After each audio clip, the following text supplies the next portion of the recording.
जी friends, इसका जो internal structure है उसके हवाले से कुछ क्लिप्स मैंने बनाए हुए थे, तो वो मैं आपसे शेयर करना चाह रहा हूँ। दोनों कॉलोनीज़ के अंदर कैसे दीवारों में लकड़ियों को फिट किया गया है, इस हवाले से कुछ क्लिप्स हैं, तो आइए वो देखते हैं। जी तो फ्रेंड्स, ये हमने स्ट्रक्चर को खड़ा कर दिया है। जैसा कि आप देख रहे हैं, ये पूरा यहाँ से लेके हमने इसको यहाँ खड़ा किया है यहाँ तक। तो अभी इसका दरवाज़ा लगाना रह गया है। यहाँ पर हम इसका गेट लगाएंगे और उस तरफ जो है हमने छोटा गेट लगाना है इस जगह पर। तो फ्रेंड्स, अब हम इसके अंदर आपको लेके चलते हैं। यहाँ पर आप देखेंगे कि ये हमने यहाँ पर एक फ्रेम बनाया है। ये फ्रेम पूरा यहाँ पर दीवार के साथ हमने इसको लगा दिया है और इसको स्टील के कीलों से हमने ठोक दिया है दीवार के अंदर।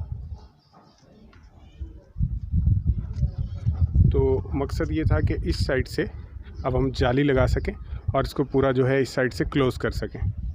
और ऊपर भी हमने ये जाली लगाना शुरू कर दी है और उस तरफ से जाली लगाते हुए हम इस तरफ को आ रहे हैं। ठीक है, ये आप देख रहे हैं और यहाँ तक अभी हमने जाली लगा दी है।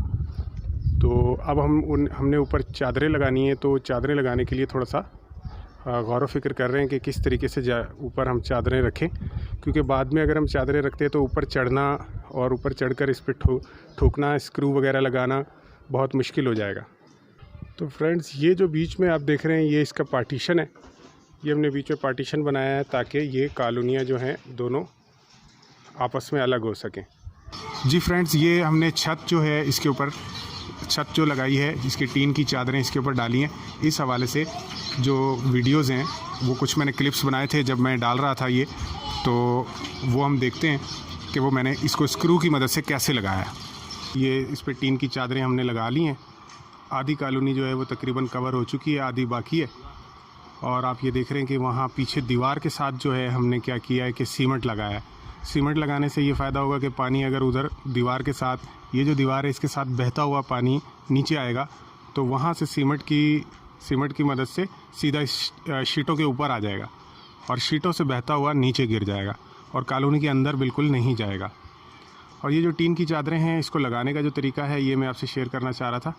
तो ये आप देख रहे हैं, ये मैंने वाशर इस तरीके से बनाए हैं। ये टायर जो होता है मोटरसाइकिल का टायर, उसकी जो ट्यूब होती है ना, उसको काट के और उस पर छोटे छोटे ये ऊपर वाशर रखें और ये स्क्रू है, इस स्क्रू के मदद से हमने इसको यहाँ पर इसमें लगा दिया। ये आप देख रहे हैं, यहाँ पर भी लगा हुआ है। इस तरह जगह जगह ये वाशर हमने लगा दिए हैं और स्क्रू की मदद से टाइट कर दिया इसको। तो अब ये इसके ऊपर थोड़ा बहुत वज़न भी एंड में रख देंगे ताकि ये हवा से ज़्यादा उड़े नहीं।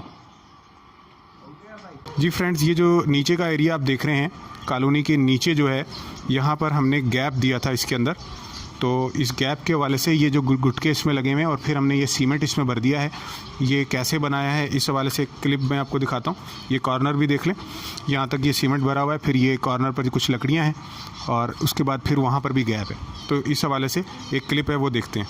जी फ्रेंड्स, यहाँ पर मैं आपसे एक चीज़ शेयर करना चाह रहा हूँ कि यहाँ पर नीचे हमने जो है गैप रखा है 2 इंच का। यहाँ पर ये गुटके आप देख रहे हैं, एक गुटका हमने स्टील के कील से नीचे ठोक दिया है ज़मीन के अंदर और उसके ऊपर फिर सादे कील से ये ऊपर वाला गुटका जो है ये भी इसमें हमने ठोक दिया है। तो ये 1-1 इंच इसकी चौड़ाई थी इन गुटकों की। तो इस तरीके से ये हमने 2 गुटके ठोक के उसके ऊपर ये पिंजरा बनाया है। और यहाँ पर भी इस तरह गुटके लगे हुए हैं, ये आप देख रहे हैं कि वहाँ तक चारों तरफ गुटके लगे हुए हैं। यहाँ से भी आप देखेंगे नीचे गैप है आगे तक। तो इसकी रीज़न ये है फ्रेंड्स कि हम यहाँ पर इसमें सीमेंट को भर देंगे बाद में। और सीमेंट जो है वो इस जगह पे भरने से क्या होगा कि एक तो मज़बूती आ जाएगी, जो फ्रेम है या स्ट्रक्चर है वो ज़मीन पर अच्छे तरीके से फिट हो जाएगा। और दूसरा ये होगा कि बारिश वगैरह होती है तो उसका पानी जो है वो अंदर नहीं जाएगा। जी फ्रेंड्स, आपने देखा कि ये मैंने यहाँ पर नीचे कैसे गैप दिए हुए थे, तो वो मैंने पुराना जो क्लिप हैं आपको अभी दिखाए हैं। तो उसके बाद फिर मैंने क्या किया कि इन सब के अंदर सीमेंट अच्छे तरीके से भर दिया। यहाँ से एक तख्ता रखा और अंदर से मैंने सीमेंट भर दिया। तो ये जो चारों तरफ सीमेंट भरने के बाद कहीं कहीं अभी ये लकड़ी दिख रही है, तो ये प्रॉब्लम कर सकती है। तो अब क्या होगा कि ये अब सूख चुका है सीमेंट, तो मैं अभी कुछ दिनों के बाद इसके ऊपर एक कोट सीमेंट का और कर दूँगा ताकि पानी बिल्कुल अंदर नहीं जाए और ये जो लकड़ी है ये भी ख़राब नहीं हो पानी से। जी तो फ्रेंड्स, इसके अलावा ये जो मटकियाँ लगी हुई हैं और पीछे स्टिक्स लगी हुई हैं, इस हवाले से या नेस्टिंग मटेरियल्स जो मैंने इसमें डाला है या मज़ीद परिंदे इसके अंदर अभी छोड़े हैं, तो ये सारी डिटेल जो है अगली वीडियोज़ के अंदर मैं आपसे शेयर करता रहूँगा। Thank you friends.